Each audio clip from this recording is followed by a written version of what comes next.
Hello, everyone, and welcome to Ascend the Hill with Jeremy Austill, and that is me. And today I'm here with a guest who you're probably pretty familiar with, Pastor Gunner Franks, who this past Sunday brought an incredible word. He came, when did you move here? July of So last year. he and Sydney 7 and months. Lola and Lucy, they made the move here in July to ultimately plant Cornerstone, Hendersonville. And we did a little get to know you podcast a few weeks back. This is a little bit of a test run for us. We're going to change the format of the podcast as we move into the future, where it'll be a little bit more of a dialogue between me and different pastoral staff. They'll be able to ask me questions. Sometimes it'll be about the message. Sometimes it'll just be about ministry, life, and vice versa. I'll ask them questions and we'll just have a good conversation. You probably, if you're listening to this, if you're somebody who's committed to listening to the podcast, then you probably are fasting with us right now. Yeah. And we're recording this day 10 of the fast. You're probably listening to it on day 11 or 12. How's the fast going for you, Pastor Gunner? It's good. I'm stretching myself on this one. Oh, yeah? I'm doing something I have never done. So, and it is, I will say it has not been as bad as I thought it would be. Yes. Like, as strict of a change as I made, Right. it was not as bad as I thought, and it hadn't been as bad. But I think the worst parts are probably the laying down at bed at night. You can hear your stomach rolling. Man. It's like, man, Well, man. Well, I just want you to know I'm proud of what you're doing. I think it's awesome that you challenged yourself, that you made a decision, and you're committing to it. I was telling Michelle, I was pretty public about my fast Sunday, which I felt a little weird. Hey, this is what I'm doing. But when you're the leader, I think sometimes you have to let everybody else see you live out what you're asking of them. Mhm. And so I wanted to share. And I told Michelle, 10 days in, no food. The hunger is not really that big a deal for me at this point. It's kind of like you can't get any more hungry. Now, your body can deteriorate. Right. You can become emaciated. You can become deprived. But generally speaking, an empty stomach is an empty stomach. The harder part for me has been, I guess you'd say, like the dopamine hit of eating, the pleasure aspect of eating. I'm not like, oh, I'm starving to fill my belly. I want to taste that. It's like I miss food. Yes. Like I miss the whole process of it. Yes. I feel like this sounds awful, but like when I'm at my dinner time, I'm like watching videos of people cooking. Oh, yeah. Like that has become my thing. It's like drinking my water thinking, I wish this tastes just like what I'm looking at. Well, I told everybody Sunday that I'm going to start introducing some vegetables. I guess I said avocado, and somebody told me that's a fruit, so I guess some fruits too.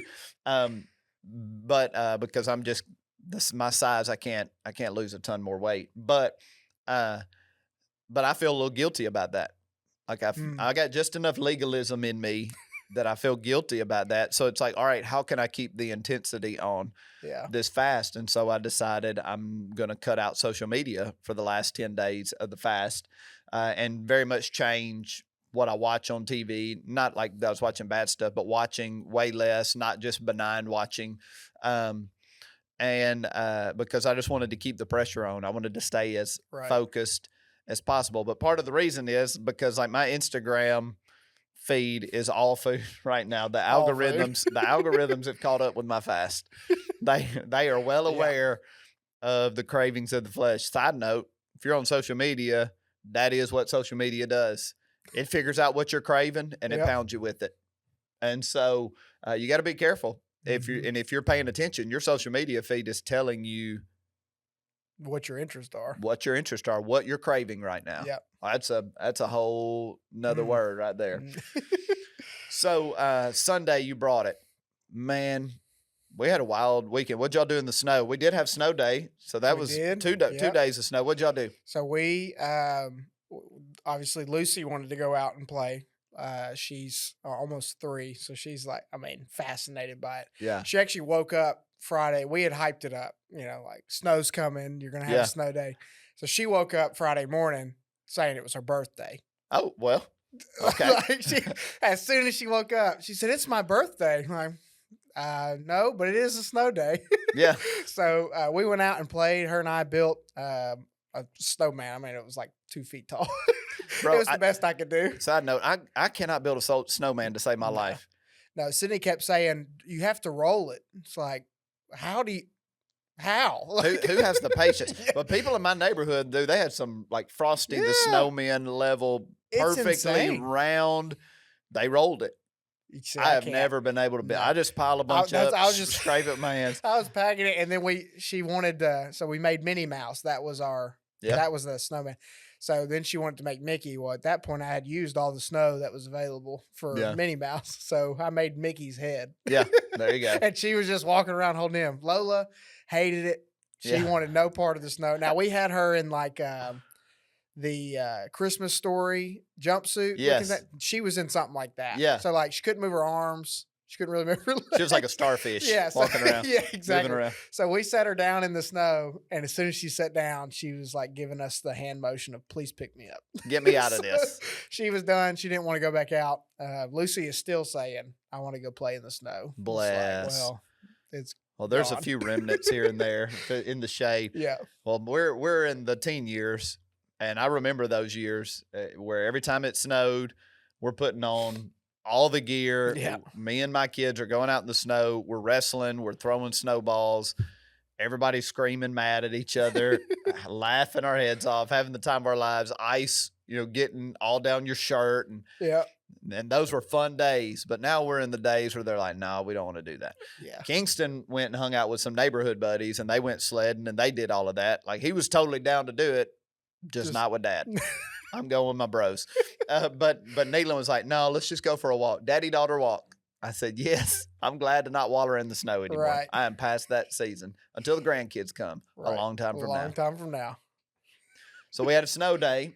I made a joke about this on Instagram about how everybody's all hype about snow days, but as a pastor, snow days, inclement weather are brutal because you have to decide what to do. Mm-hmm. And we're in this like moment of society where you get judged over everything. So it's like, if you have church, you don't care about people's safety. Right. If you don't have church, like, yeah. You're falling back into the 2020 mindset. Yeah. Yeah. If you don't have church, you're a snowflake, pun intended. You're weak, you're liberal, if you don't have you're whatever. And so it's like, okay, how do I do this? How do we do this? Fortunately for us, we got a big building, and so we can accommodate everybody in one service. We had a rental on site on the Friday, so we had to salt everything anyway, so it just worked out in that way. And so for me, it was a no-brainer. We're going to do one service, give everybody, most of the morning to figure out what they can and can't do. And, I enjoy when we do one service. Yeah. It felt good in the room, didn't it? Was that the fullest you've seen it? Yeah, either that or the candlelight, which I think we had more than we had at candlelight. At least it felt that way. Yeah. I mean, it was a great turnout, I thought. I mean, it felt good. I'm in the room thinking, man, there's going to be a day when this is what it looks like. Both services. It's going to be incredible. But it felt so good, so much life, so much energy in the room. I get asked a lot, well, why don't we just do one service? So for everybody that asks that, I'm going to give that explanation. Because we have, 500 to 600 people serving on team, and all of them serve within our 2-service structure. And if we eliminated a service, that means probably close to half of our team don't have a space to serve, or people get to serving and they can't sit in a service and it starts burning them out. Yep. And you have what happened historically in the church to great volunteers where they just get They don't take anything in. They just serve and serve until they just kind of lose heart. Yeah. And so the two service dynamic allows us to increase the amount of people that can become immersed in their church by serving. And I'm a big believer that if you're on team, that's a huge mechanism for discipleship. Yeah. That's a big part of knowing and being known in the church. And so our building can accommodate one service, but the health of our core people, the health of the people that are most invested in the church, I think necessitates us doing the two services to take care of the people and to create room for more people to be a part and find great relationships. So that's that. I get asked that a lot. And I'll just tell you, every time we do one service and it feels like that, I'm like tempted all over again. You're dipping into what they're thinking too. Because it was lit. Worship was fire. Yeah. I mean, Pastor Heather and the team did a great job. Our volunteer, our worship department did an awesome job. And then you stepped up and took the mic and wrecked the mic, brought the house down, and you preached a word about breakthrough. He's the Lord of the breakthrough. And it was a moment with David and the Philistines. And you had said to me, I feel stirred on this. Can you just speak to what you were feeling in the lead up? Maybe when I asked you, because I asked you to preach on Thursday. I was driving in Thursday. I was like, man, I've been working on this other series. And that's my heart is full with that. And that's where my head is. And if I preach this weekend, it's I'm not going to be able to give my best. Yeah. And then I don't want to start a series not knowing at that point exactly what Sunday was going to look like. Right. So I call you on my way to the office Thursday. Here's the mic. Go. Yeah. Yeah. And I'm normally a series writer. I would much rather write in a series format. Yeah. It's easier to process my thoughts. A one-off sermon, it sounds weird to say a one-off, but when you just do a singular, it's kind of hard to contain all your thoughts within the window of time. Yeah. So I'd actually written the bulk of that for a Wednesday night. I think it was in November. Yeah. And we canceled for a prayer night. We changed it into a prayer night. So I just kind of shelved it and just kind of stored it. We joked well, one day we'll get to use it or whatever. So I was actually going to, I had considered kind of pulling it down and doing some of it for the prayer and fasting podcast, because I had talked with Jonathan about it, and I just felt like I couldn't. And then you called the next day. You called me the next morning. I was unpacking my backpack in my office, and I was like, great. And you said you ended the phone call with, thanks for being ready in season. All right. All right. I basically have 36 hours to nail this, because I do not like working on, if I'm going to speak, I don't want to be working on it the day before. Right. Because then I feel rushed. I feel like I'm out of practice. Yep. Same. My Saturday is for it to breathe. Yeah. I don't go to it. I don't look at it. I don't think about it. That's a breathe day. Yeah.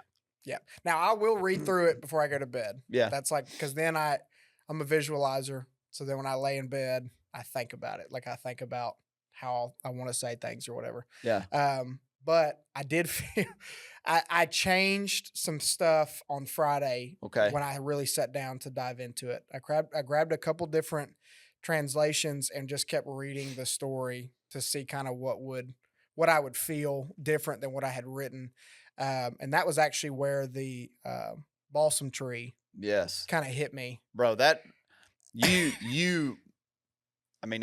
from one preacher to the next, preaching is very spiritual. Preaching is it's skill that you develop. It's art form. There's a creative, artistic element, and then there's just a roll up your sleeves and grind out preparation element. One preacher to the next, I was beyond the powerful truth. I was just ready to come out of. I did come out of my seat when you held the balsam tree nugget to the end and dropped it at the right moment. Man, it hit in a very powerful way, and we'll talk about that in just a minute. But I just come back to so I asked you. This is mine and Pastor Gunner's relationship, by the way. We have a very direct relationship. Yeah, we he was under me in my younger years. And he was under my leadership in his younger years. We were both younger then. Yep. Probably more volatile then. A little less refined. But one thing I love about you and everything you've done. You said 7 months you've been here? Mm-hmm. Everything these 7 months, if I've said, hey, can you do this? Can you look at this? Can you jump on this? Your response has been perfect. It has been yes. There's been no flinch. There's been no hesitance. There's been no, well, what about? You've just said yes. And I can tell you from my perspective, it has been a real blessing to me. And I think you're seeing, like, we're kind of giving you more and more to handle, as you've gotten your feet under you. And I felt no different. You were the one, I knew I could call you and that would be the response I would get. Yeah. There's something to be said for confidence in you instills confidence in others. And your confidence just gives me a confidence. So you said yes, whatever you were feeling inside, you said yes. Yeah. I mean, when you said it was like, okay. It's kind of that like, oh gosh, because I mean, I feel like I get in this mode where you almost have to ramp up to the preaching. You know what I mean? Like you kind of build yourself up. Yeah.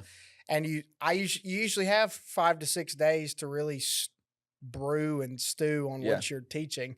So it's like, all right, well, I've got 36 hours. But you had done some legwork. Yeah, I had done some of the legwork, but I had told Pastor Curtis, Pastor AT on Sunday morning, like even just waking up that morning, it almost felt like I was swinging a bat left-handed and I'm right-handed. Like that was how it felt. Like it kind of feels weird. It's not my normal practice, but I was going to swing the bat anyway, kind of thing. And I don't know. I don't know. This is probably a horrible practice, but I got in this mode when I first got into youth pastoring. I struggled a little bit walking into certain rooms and communicating because I was younger. When I started when I was like 21, 22. So it's like I don't have the wisdom that the 40 to 60-year-olds in the room do. So like, how do I communicate to them? And so I started telling myself before I would start talking, I would tell myself, you're the coolest person in the room. I would tell every single time. And I had done a stint where I was a character coach at a high school that was producing all these like D1 athletes. Some of them are in the NFL now. And I felt a little intimidated. Yeah. And so I would tell myself, right when I would touch the locker room door handle, I'd tell myself, you're the coolest person in this room. I think it instilled in me, like it's cheesy, but it kind of got me like what he's given me is enough. And I can just walk in that. Like it doesn't have to be perfect. I just need to be myself. A way of phrasing it that I wrote all last year, because I'm in a new, I don't think I can call it a new role now, but at the beginning of last year, it still felt very new, is walk into every room like God sent you. Yeah, exactly. I don't know. I wonder if you picked up that coolest thing. I through my years in TYM, I stressed to the youth pastors, like, you're cooler than the kids. Maybe that is where I got it. You buy your own underwear. They don't, right? Like you make your own. You drive a car that your mom didn't pay for. You're cooler than those teenagers. Don't let them intimidate you. Yeah. I wondered. I don't know. Maybe through osmosis. I don't want to steal credit. I'm not trying to take your thunder, but I am the coolest. But, Stuart Smalley, people like me. Yeah. Doggone it. I'm a good person. Before the sermon on Sunday, Pastor Curtis leans over and he shows me his phone, and he has this thing that he reads before he preaches. And he was like, I know you said you felt like you were swinging left-handed, so I just wanted you to read this, and it's like it's truths about yourself. And I looked at him and I said, well, I normally just tell myself I'm the coolest person in the room. And he started laughing. He was like, well, I guess there's that too. So, well, you didn't come across as swinging left-handed or, the not coolest person in the room. You were so smooth. Back to the message, your points were, I'm trying the word strategy. Okay, I was going to say plan, but I didn't think that was right. Purpose and belief were the 3 points. Strategy, purpose, and belief. I don't know. Just talk about the message. Talk about. I just thought you did a great job of ministering to the body, but talk about that. Talk about the strategy of breakthrough, and I don't know if there's a scenario where you felt like you had strategy that you had to implement. When I hear that, I think about God is going to do his part, but I've got to do my part. Right. Sometimes the strategy is like explicitly communicated in the Bible. Yeah. I just need to follow the strategy. Sometimes the strategy is stuff that he whispers to my spirit, ideas that he gives me, and I've got to follow the strategy. Just talk on that a little bit. Yeah, so we were in 2 Samuel 5, and so I had this thought while I was reading through it. It was that David inquired of the Lord before he did anything else, before he made any decision. He just asked, and God told him what to do. Like, okay, now go up against them. Yeah. And then later, a couple verses down, and he says, well, don't go up against them, but go up around to the rear, opposite of the balsam trees. And so I just thought, I thought that was a really interesting, perspective on, I mean, here's David, who's the warrior's warrior. Yeah. But he is asking God what to do and how to approach it. So the word strategy came to my mind because it's like he asked for a plan, for a purpose. And I immediately, it's been stirring in my spirit since you came back from Tanzania, like the strategic plan. Yes. It's this asking God, God, I know that there's a practical approach here. So what is it? Yes. And that's been one of my prayers. It's in my journal for the fast is, God, would you give us a strategic plan, a strategy for Hendersonville? Yes. For reaching the community, for reaching the church, for how to pastor the church.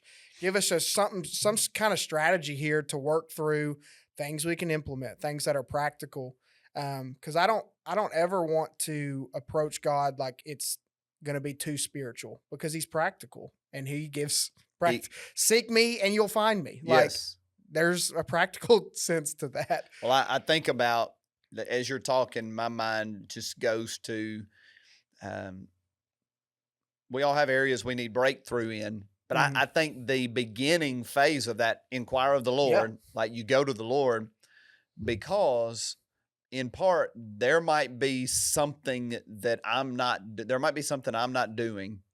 Right. That actually facilitates the breakthrough. Yeah. And the breakthrough can't come because I'm impeding it because I'm not following God's strategy. Right. And that's why I kind of, in the message, kind of alluded to, maybe it's joining a life group. Mm-hmm. And you surround yourself with people that are praying for you and lifting you up. Maybe it's serving on team where you're serving and you're kind of dying to yourself in that moment and putting other people's needs ahead of yourself. And it's not a for sure you're going to get some sort of practical approach, but it's more of a, well, why not try it?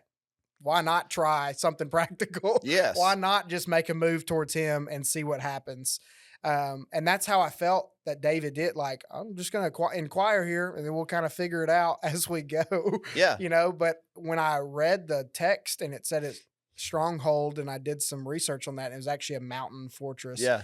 My immediate thought was, well, that's dumb. Why would you attack down from a defensive position? Yeah. Make them come up to you. Yeah, make them come up to you because you'll win every time. You'll always have the upper hand there. But it was because he inquired that he didn't even put the human mind into it. He inquired and God gave direction, and my version said, and David did as God said. Yes. And that's what I like. It's the immediate response of the practicality of God. Okay, I'm just going to go do it. Instead of me and my flesh would have been like, well, we're in the defensive position. Why would I? Are you sure? Yeah. You really want me to do this? We'd start questioning. We'd call fast, and it's like, he just did it. He just stepped into what he was doing. And so that's, I just think in terms of a lived in scenario, somebody's like, I want the breakthrough. I want peace in my home. Yeah. I want joy in my home. I want a breakthrough there. My home is stressful. My home is there's a lot of we're combative with one another. Mm-hmm. There's just a lot of friction in my home. And I think, okay, let me inquire of the Lord and get his strategy. The inquiring of the Lord obviously is through prayer and petitioning the voice of the Holy Spirit to speak to me. But I also inquire of the Lord through the scriptures. And I think this is my tension because I'm a supernatural believer. I believe in the miraculous. I believe in the instantaneous, but I'm mindful that scripture gives framework and infrastructure that God blesses, that he's already blessing that. Yeah. And so it's you can pray all you want to for peace, a peaceful, tranquil home. But it is not until you implement God's strategy for your home that you have peace and tranquility. Like that means you have to order your days. Like you have to command your time. You have to set your schedule. You have to be mindful of what the physical body needs. People need rest. Like I think a lot of times, and this is hard for me. This is the tension of pastoring, of like, I want to stand in the gap for people's miracle. But I feel like a lot of breakthrough is really just contingent on us ordering our life, using God's strategy. It's money. Good. I want to break through in my finances. Well, let me use God's strategy for my finances and implement a strategic plan for my finances and watch that lead to breakthrough. And we've always kind of, through the years, you just kind of think like, well, if God gives you a miracle, but if you don't have the strategy, it's the strategy that made the breakthrough possible is also the strategy that can hold what comes out of the breakthrough. And so part of the reason you need to develop the strategy and work the strategy is it's establishing in you the capacity to maintain what God wants to do miraculously. Not just to spark the miraculous, but to now carry the miraculous.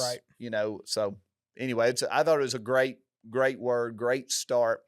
And then I just want to come back to the balsam trees. We're going to kind of work our way to the end. I do want to finish talking Hendersonville a little bit, but you found that nugget. Remind everybody of what you said and what happened in that moment in the text. Yeah. So we're in the second point about purposing not to give up. And so in the verses, it says that when David inquired of the Lord, God said, well, don't go up to them, go around to the rear opposite of the balsam trees and basically sit there. Yeah. And when you hear, it says that when you hear the sound of marching on the tops of the balsam trees, then rouse yourself, because then you'll know that God went out before you. And so when I'm always big on like every word is in there on intention. Yeah. And so when I saw that in the translation that I was reading, I was like, well, what is a balsam tree? Oh yeah. It was, that was just good. That was good hermeneutics and homiletics to like look that up and dive into it. So when I looked it up, it's honestly what a lot of Christmas trees look like. And I didn't actually thought back in the moment, like, oh, I remember seeing a tree called a balsam fir. I'm pretty sure like I had a candle in my office this Christmas season that was like the balsam. Yeah. And it smelled incredible. So of course I go to the ultimate source of knowledge, Google. Yes. And I'm like, balsam tree, biblical times, you know, and I start reading about, they believed that the balm of Gilead could have come from something like the balsam tree, from the sap. And so then I really got to dive into it. But then when I looked up, I used Bible Hub for the Interlinear Bible. And let me pause there because you mentioned using Google, and I just want to speak to every believer listening. It's not like me or Pastor Gunner. It's not like you walk in our office and we have this library with volumes of ancient texts. And like every time I preach, I'm going and grabbing, some book that is from the, 1820s. And like, here is the nugget of gold. Like we have modern technology. Bible Hub is a website. BibleHub.com is a website that gathers multiple translations. So you could see each verse of the Bible. And you could see 15, 20 different Bible translations of that verse, NIV, New King James, NLT, etc.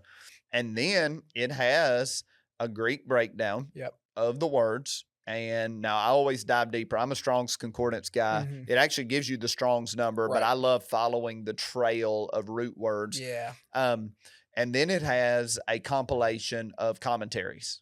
And you can click on that, parallel commentaries, and you can read, 7 to 10 different commentaries, just historical church leaders that dove into the text and took their interpretation of it and put it out there. Right. And you can cross-reference those. And so as you're reading your Bible, BibleHub.com, I mean, I'm not getting any kickback. Right. I'm assuming it's godly people that run it, but it is kind of this pool of multiple resources that are available to you. I'm sorry to misdirect, but when you said that, I thought, man, like this is a good, practical, helpful thing for our people. Somebody years ago gave me Logos, which is like, I mean, it's like the Cadillac or the Maserati or whatever of biblical studies. I struggled to navigate it.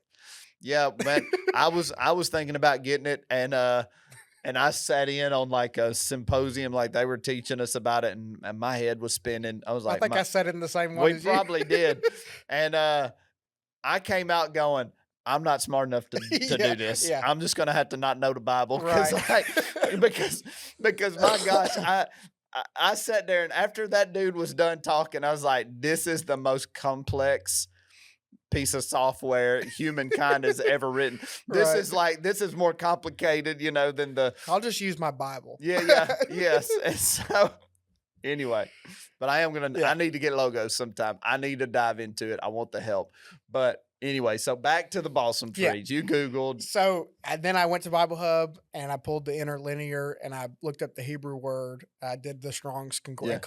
You click the number and it pulls up every occurrence in the Bible. So the root word was balka, and it means to weep, to cry over, to lament. And it was kind of like something just kind of dropped in my spirit, like when we approach things like breakthrough and some of our prayer requests. There's a lot of us and there's a lot of situations that we are broken over. Yeah. And broken about and crying over and weeping over. And we're spending a lot of time investing, hoping for some kind of return. And I just thought it was interesting that he told them, like, go opposite of the balsam trees. Yeah. But then it's kind of this prophetic nudge, he says, but then when you hear the sound of the troops, the sound of marching of the troops on the tops of the balsam trees. Yeah. I mean, even I'm just on top of your hurt and on top of your hurt and your pain. You're feeling it. You're in the middle of it, but I can hear the sound of victory being what, that was kind of the big, it's like, I can hear the sound of it coming, and you may be in the middle of the hurt, in the middle of the crush is the phrase you use a lot. You're in the middle of the crush and it's not fun. You can't see the way out. But if you could just hear the sound that's on the tops of the trees. Well, man, it was a powerful, powerful day, powerful moment. I walked away Sunday so encouraged. Not to mention, I mentioned in our last meeting we were in, I felt like a different person Sunday. I came away from Sunday realizing, and I don't say this for pity, it's self-awareness. Like I'm learning myself in a new context, how heavy, how much pressure I feel in the preaching every Sunday, because this Sunday I didn't have to preach. And bro, I was like the life of the party. I worked half the sanctuary. I was in the tiers, loving on people. I was in the commons. I mean, I spent an hour and a half just hugging necks, kissing babies, enjoying people, enjoying our people. It was so fun and actually so life-giving for me. I walked away just like invigorated by the body.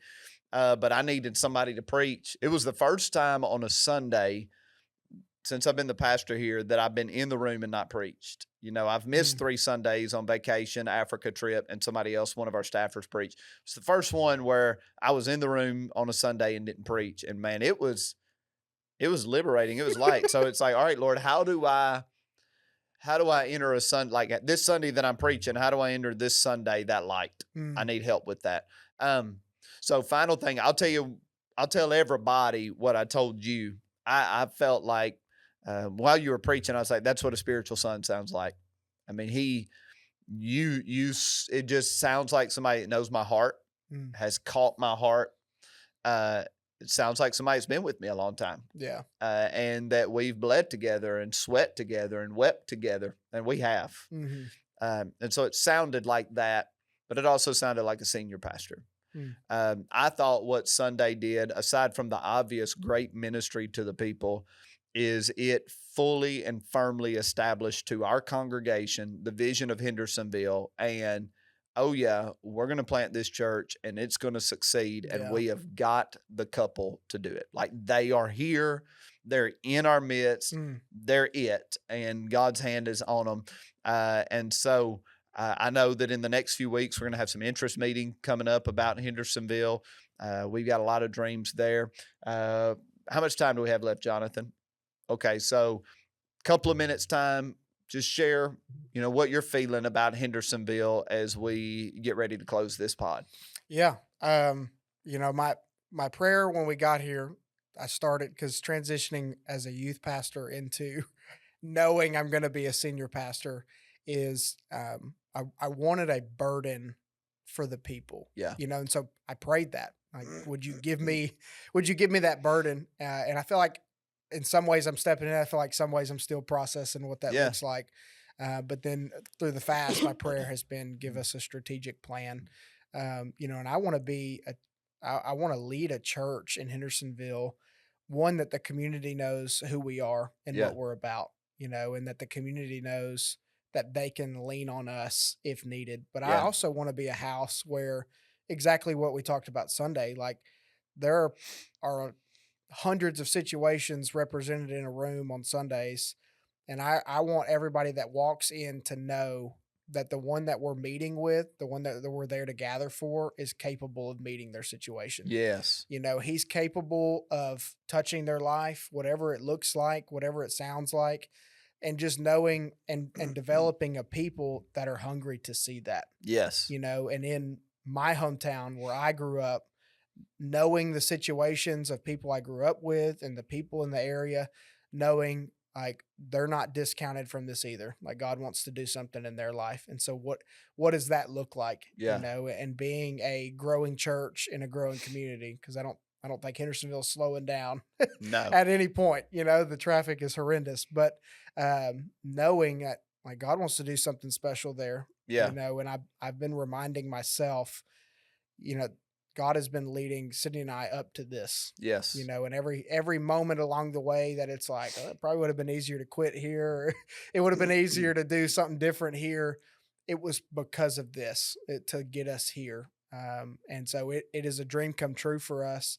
But now it's a season of new dreams. Yeah. And dreaming for the church and for the people. And so I'm excited to see, even over the next 11 days of the fast, what kind of unfolds for that, and kind of what God gives to us strategically or whatnot. But just knowing, if I'm confident of anything, it's that if we meet to seek him, he's going to show up. Yes. And so I'm confident of that even on our launch Sunday, even in our vision meetings and launch meetings, he's going to show up every time. Yeah. And if we can just understand that he's coming and to host him well and to host people well, then I think we're going to see miracles at Hendersonville. Yeah. I think that marriages are going to be restored at Hendersonville. And I think that we're going to have a growing church there. Yes. And that stirs me. It makes me excited. And I don't feel, we always talked about in youth ministry, like, I don't feel like I want to be a senior pastor. Like, I don't feel like I want that pressure. But when I think about Hendersonville, I don't feel a pressure. Yeah. I feel an invitation. Yeah. And it's an invitation to lean into him more and to trust him more. And so I'm transparently navigating what that looks like, how that feels. It's very different for me in this season. But I know that he's going to show up, and that is what excites me. Well, I won't spend much more time. I became the pastor, and Cornerstone was in possession, or at least had assumed the financial responsibility for the property. But I mean, I was in that place when they had the first Easter service, when it was Cross Life. I was a part of your wedding in that building. I have a real special affinity for what I believe God's wanting to do there. And then you couple that with just, I didn't know how my life would play out. When Michelle and I, when we were district youth directors, I would tell her, like, I feel like there's something in me that wants to pastor a revival church. Like I want to pastor a movement. I want to pastor an apostolic center that sends out and does great ministry work all over. And but we were in a season where it's kind of like we might not ever do that, and it was like we're good with whatever. But whenever this became our assignment, I mean, in me, it's just in the seed in me, what God put in me to launch churches and to be a sending center, because we're kingdom people. And anytime you send kingdom work into an area, you're going to reach and impact people for the glory of God that you would not have otherwise. And this is first fruits. It just so happens that we have a property that we own to work with, but this is the first of 20 churches. You know, this is, we're going to build hundreds of churches across the world. Like I'm really excited about it for you in Sydney. I'm excited about it because of the history I have with that place and because I live in Hendersonville, but I'm also excited because I feel like it is like our prophetic step into being who God called us to be. So anyway, thank you for listening today. Would love for you to subscribe to the podcast. When you subscribe, that means it pings to your phone every time we post a new one. You can find us on YouTube. You can find us on our website, cornerstonenashville.org. If you have any prayer requests, hit us in the comment section. We would be glad to add them to our prayers. We love you. We bless you. Until next time, can't wait to see you.